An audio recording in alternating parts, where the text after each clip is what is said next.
दोस्तों, अब तक हमने देखा कि जब रणवीर प्राची का मंगलसूत्र गुंडों से छीन रहा था तो गुंडों ने उसे चाकू मार दिया।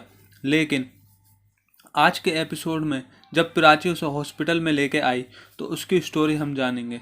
चलिए दोस्तों, फिर स्टार्ट करते हैं। दोस्तों, हॉस्पिटल में आते ही जब आलिया रिया दोनों मिलते हैं, आलिया रिया को सब कुछ बताती है कि रणवीर को चाकू प्राची का मंगलसूत्र बचाते हुए लगा। ये सुनकर दोनों मिलकर एक प्लान बनाते हैं कि हम किसी भी तरीके से प्राची को घर से बाहर निकाल कर रहेंगे। इसके बाद दिखाते हैं कि प्राची रोते रोते बाहर निकलती है और डॉक्टर उससे कहता है कि रणवीर के पास सिर्फ 6 घंटे हैं, अगर ये 6 घंटे में नहीं उठा तो हमेशा के लिए कोमा में चला जाएगा।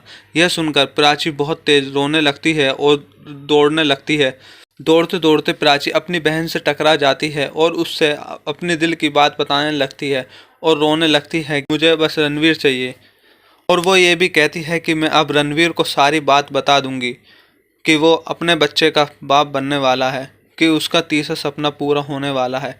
यह सुनकर रणवीर बहुत खुश हो जाएगा। फिर बाद में दिखाते हैं कि जब आलिया और रिया दोनों रणवीर की माँ बाप दादी से मिलने जाते हैं तो उसमें वहाँ जाके रिया नौटंकी करती है कि वहाँ उन्हें हकीकत बताती है कि रणवीर को चाकू कैसे लगा। रणवीर को चाकू प्राची का मंगलसूत्र बचाते हुए लगा और प्राची के खिलाफ खड़ा करने की कोशिश करती है, जहाँ तक रणवीर की माँ पल्लवी प्राची के खिलाफ हो जाती है।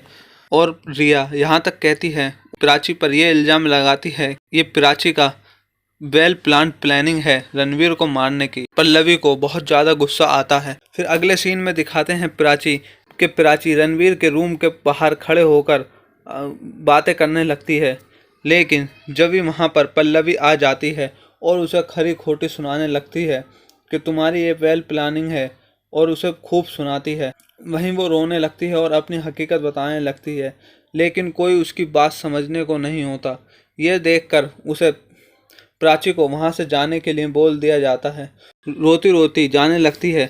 तो जब भी पल्लवी की तबीयत खराब होने लगती है तो वहाँ डॉक्टर चेक करने आता है। बताती है कि पल्लवी को हाई बीपी की बीमारी है और वो टेबलेट लेना भूल गई थी। लेकिन पल्लवी उसे इनकार करती है कि मैंने ली थी, कि वो प्राची के साइड ना बोले, और उसे डांट कर रूम से बाहर जाने के लिए कहती है। लेकिन बाद में डॉक्टर के सामने वो एक्सेप्ट करती है कि मैंने कोई मेडिसिन नहीं ली है। तभी अगले सीन में दिखाते हैं कि प्राची रणवीर के पास जाती है और अपनी पुरानी बातें याद करने लगती है कि उसे कैसे चाकू लगा, क्या बात हुई। यह देखकर वह रणवीर के पास बैठती है, उसका हाथ पकड़ती है और उसका हाथ अपने पेट पर रख के कहती है, रणवीर तुम्हारा तीसरा सपना पूरा हो गया है।